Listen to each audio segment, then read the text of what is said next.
L'étude des séries de Fourier est motivée essentiellement par l'étude de signaux par essence discontinus et t-périodiques. Donc ces signaux-là, eh bien, on va les lisser par superposition, par somme de fonctions de base, de fonctions trigonométriques de base. On va voir dans un premier temps que toute fonction définie sur un intervalle de largeur t eh bien, peut être prolongée sur R tout entier par une fonction t périodique.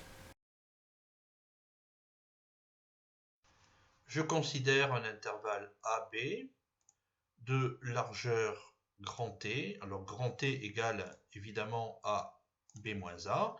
Eh bien, si je définis une fonction sur cet intervalle, cette fonction peut être prolongée par une fonction t périodique. Commençons l'étude par l'ensemble des fonctions t périodiques de R dans C. Tout d'abord, on va munir cet ensemble d'un produit scalaire. Si je considère deux fonctions f et g, eh bien, je vais définir ceci comme étant somme de 0 à t ou de moins t sur 2 à t sur 2. Par périodicité, ça marche de la même façon, de f de x multiplié par le conjugué de g de x. Je rappelle que l'on est dans C.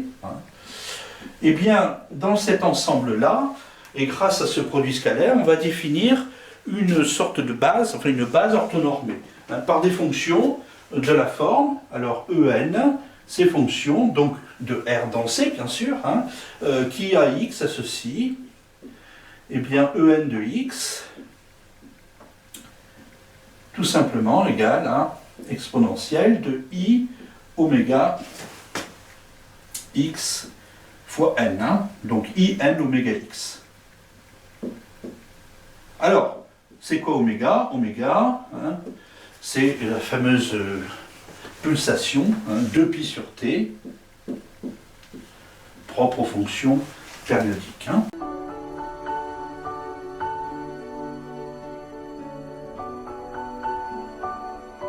Voilà, on démontre très facilement que En, scalaire En, eh bien ceci, ceci c'est égal tout simplement à 1.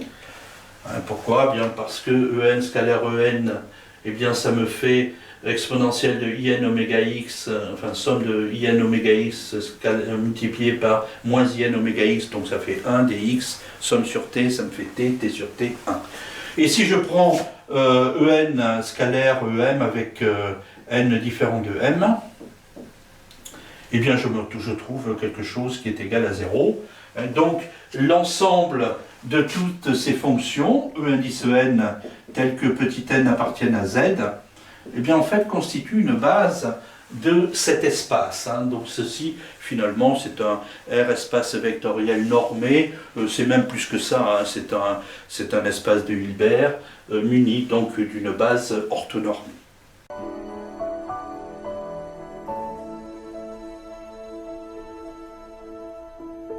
De base de ces fonctions En, je pourrais écrire que quand f égale la somme pour n appartenant à n de un certain coefficient multiplié par En. Alors ces coefficients, comment les retrouver? Eh bien c'est très simple.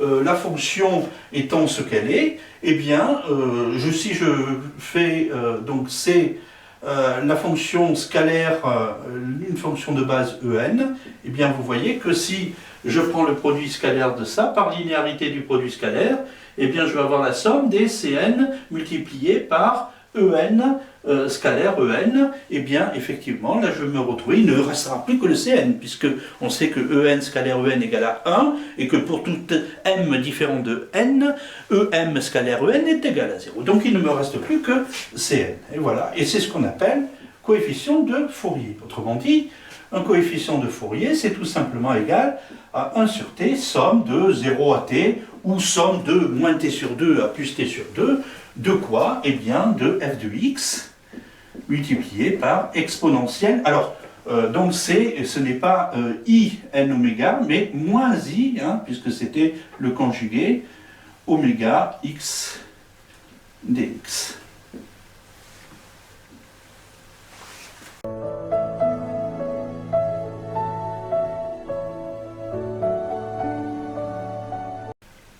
Pour résumer, toute fonction t périodique peut se décomposer sous la forme donc d'une série, d'une série de Fourier avec les coefficients de Fourier que l'on a définis ici. Eh bien, nous allons distinguer deux cas. Le premier cas, lorsque la fonction f est paire. Donc je vous rappelle, si la fonction f est paire, f de x est égal à f de moins x. De moins n, qui est égal à 1 sur t. Alors ici, je ne vais pas prendre de 0 à t, mais de moins t sur 2 à plus t sur 2 de f de x multiplié par exponentielle, non pas de moins i, mais in oméga x dx. Et je vais effectuer le changement de variable. Je vais prendre grand x égale à moins petit x, c'est-à-dire que, bien entendu, petit x égale à moins grand x. Alors qu'est-ce que ça me donne? Si x varie de moins t sur 2 à plus t sur 2, vous voyez que grand x varie de plus t sur 2 à moins grand t sur 2. f de x, là ça ne change pas, puisque la fonction est paire. En revanche ici, je me retrouve avec moins, voilà, et des grands x, attention, ça va être moins. Donc moins ici, mais le moins me permet de faire rebasculer les bornes. Autrement dit, je vais me retrouver avec la même chose. Et vous voyez que à la variable près, donc on se retrouve exactement avec Cn, c'est-à-dire que lorsque la fonction est paire, eh bien nous avons Cn qui est égal à C de moins n. On peut démontrer de la même façon que lorsque la fonction est impaire, eh bien C de moins n est égal à moins Cn.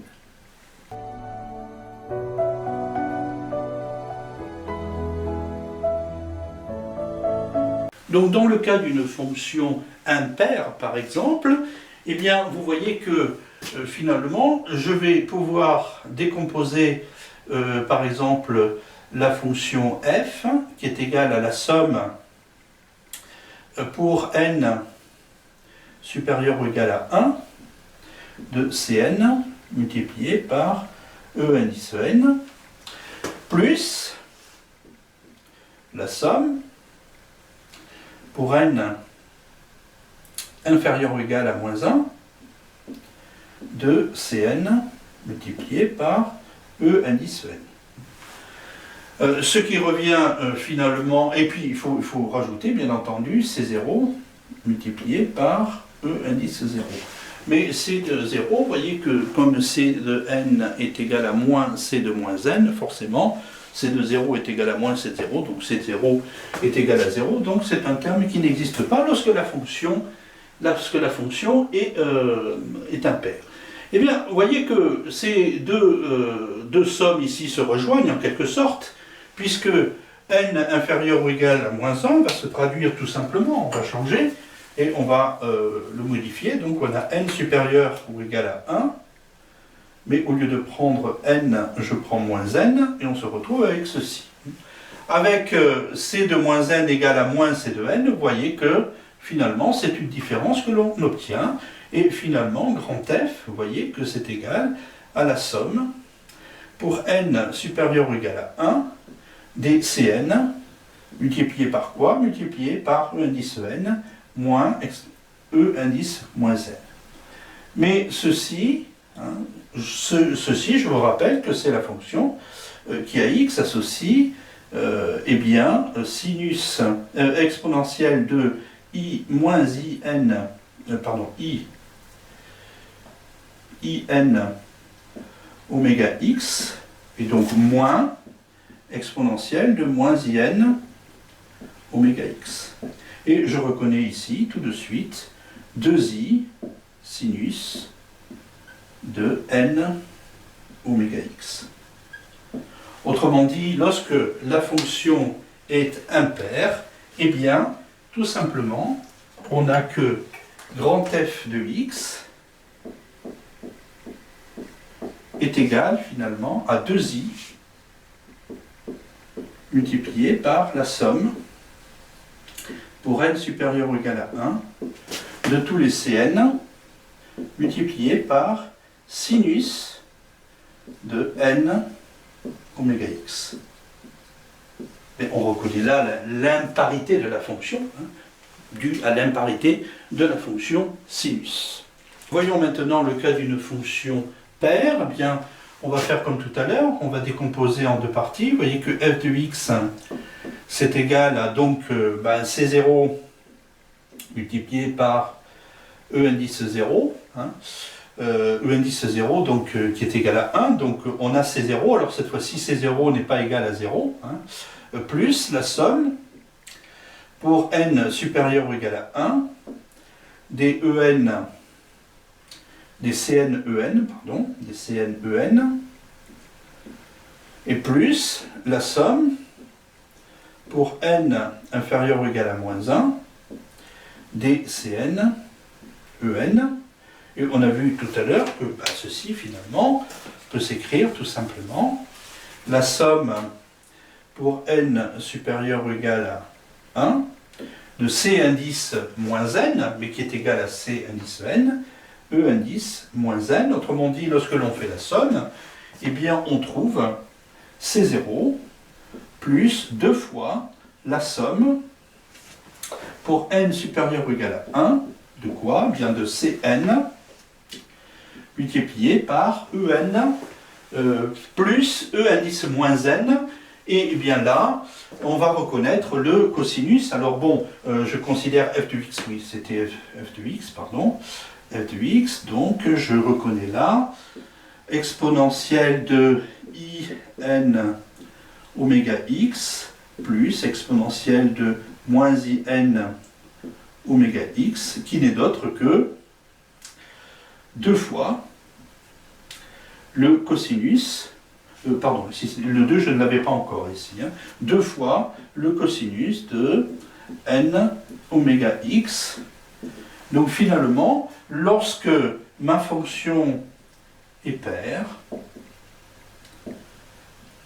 eh bien je reconnais, nous avons grand f de x qui est égal à C0 plus 2 fois la somme pour i supérieur ou égal à 1 de tous les Cn multipliés par cosinus de n oméga x, cosinus, témoin de la parité de la série. Voilà.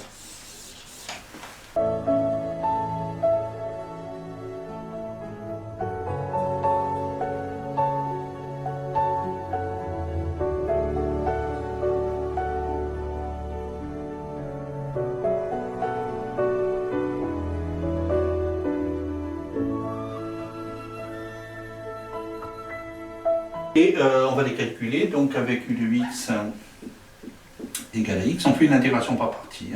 U' de x égale à 1, et v' de x égale ceci, ce qui me donne que finalement, v de x, une primitive de ceci, donc moins 1 sur in oméga, puisque c'est pi, donc ça me fait i sur npi, exponentielle de moins i npi. X, autrement dit, bien Cn va être égal à 1 demi, multiplié par, alors, je vais prendre donc x, alors i sur, donc je vais mettre i sur npi, i sur 2npi, donc, multiplié par x exponentielle de moins i n pi x, pris entre les valeurs moins 1 et plus 1, plus le terme suivant, mais qui va s'annuler entre moins 1 et 1. Donc je vais un peu rapidement, je ne vais pas le préciser. Donc ceci, on reconnaît quoi? Donc pour x égale à 1, eh bien on a exponentielle de moins i n pi. Et pour x égale à moins 1, donc on va avoir moins 1, mais moins 1 ça fait plus exponentielle de i n pi. Et je reconnais là 2 fois le cosinus de npi. 2 fois le cosinus de npi, 2 fois le cosinus de npi, donc ce qui nous fait 2 fois moins 1 à la puissance n, puisque le cosinus npi varie de prend les valeurs 1 et moins 1 alternativement, suivant la parité de n. Et bien finalement, vous voyez que Cn, ça va être égal, donc le 2 se simplifie, donc ça me fait moins 1 à la puissance n, le tout sur npi, et on n'oublie pas de multiplier par i. Voilà. Donc ça c'est pour le coefficient Cn.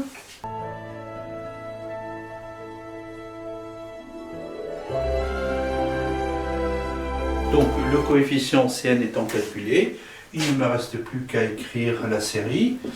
Donc f de x, je le rappelle, c'est 2i multiplié par la somme pour n supérieur ou égal à 1 de tous les Cn multiplié par e indice n de x, sinus pardon, de n oméga, donc npi x, npi x, avec Cn égale ceci. Donc vous voyez que le i se change, ça va me faire du i au carré, donc je vais me retrouver avec moins 2 fois ceci, hein, et le moins 2, eh bien, je vais le transférer sur le moins 1 à la puissance n, autrement dit, au lieu de prendre moins 1 puissance n, je vais prendre moins 1 puissance n plus 1 sur, eh bien, npi. Voilà. Voilà ma série. Alors, nous allons traduire ça avec GeoGebra. On va essayer somme, la commande somme. Somme de quoi? Eh bien, somme d'une suite, en fait. Hein. La série, c'est une somme d'éléments de suite, finalement. Et donc,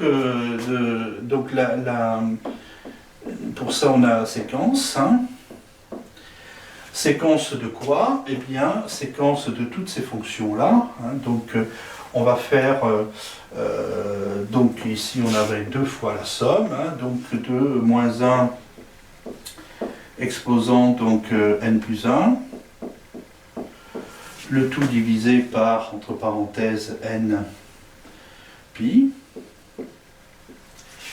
Multiplié par sinus de n pi x, vous voyez, donc ça ce sont toutes ces fonctions. Alors il faut bien préciser que on prend comme variable ici de la suite, hein. Alors je vais le faire en bas, donc la variable c'est n, il faut préciser que on la fait varier de 1 jusqu'à un nombre grand N, et ce nombre grand N, eh bien on va prendre le soin au préalable de le mettre dans un curseur qui variera de 1 jusqu'à, je ne sais pas, 50 ou 100, n'importe. Hein. Et comme ça, on augmentera grand N et on verra ce que nous donne cette série. Je considère un signal de période 2. Donc si la période est égale à 2, oméga égale à 2pi sur t égale à pi. Les coefficients de Fourier, on les a déjà calculés, ainsi que la série de Fourier associée. Eh bien, ces coefficients et cette série-là, je vais la traduire avec GeoGebra en utilisant les commandes somme et séquence. Vous voyez, on reprend ce qui a été calculé et ça nous donne une représentation graphique comme ceci. Alors, on a tout simplement la fonction sinus pour grand N égale à 1, mais pour grand N égale à 2, 4, etc., vous voyez qu'on se rapproche de la fonction de départ et on est vraiment tout proche de ce que l'on avait au départ.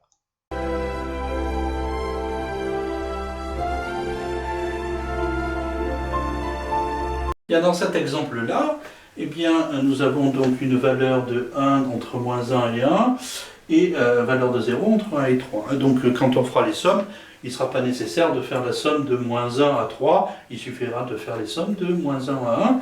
Période 4, donc la pulsation étant de pi sur t, donc ça me fera pi sur 2. Donc coefficient Cn, eh bien, donc comme j'ai dit tout à l'heure, 1 sur 4, donc, somme de moins 1 à 3, mais il suffit d'aller jusqu'à 1.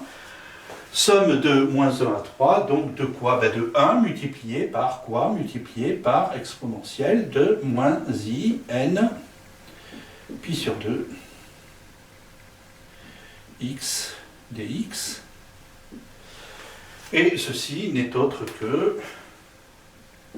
Alors, moins plus en haut, donc ça va nous faire 2i sur npi.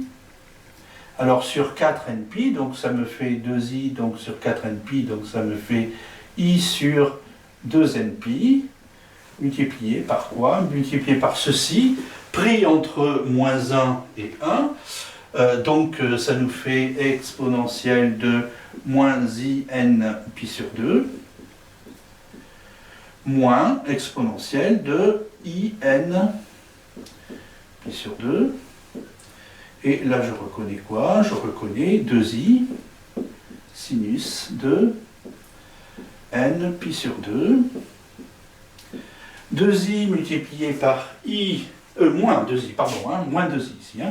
Donc, moins 2i multiplié par i, ça va me faire 2. 2 sur 2, ça va se simplifier. Et finalement, vous voyez que Cn est tout simplement égal à sinus de n pi sur 2. Sur npi.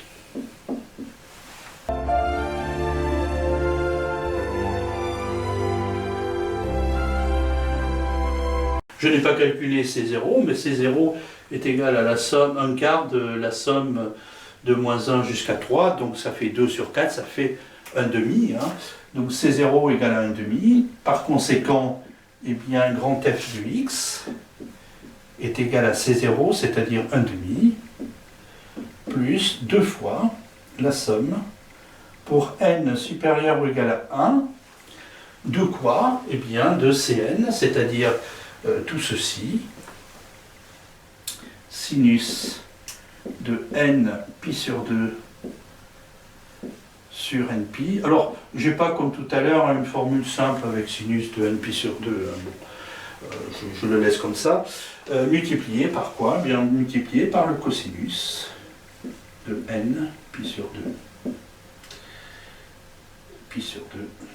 X, bien entendu. Sinon, ça ne ferait pas grand-chose. Hein.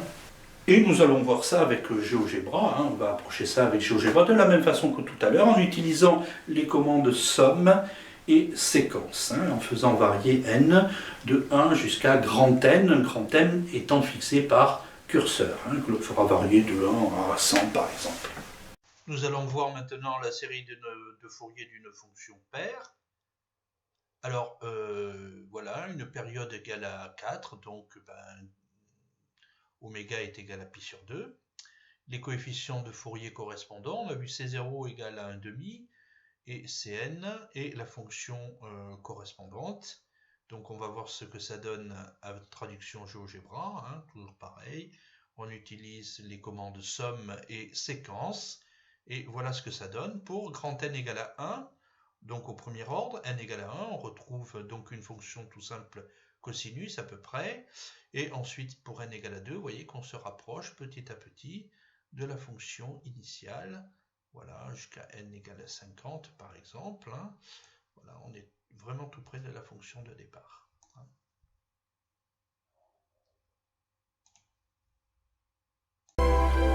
Je vous remercie pour votre écoute. Hein. Je vous rappelle que si vous voulez voir d'autres cours classés par niveau, hein, vous pouvez vous rendre sur le site www.mpandelest.wix.com/pampan 1663.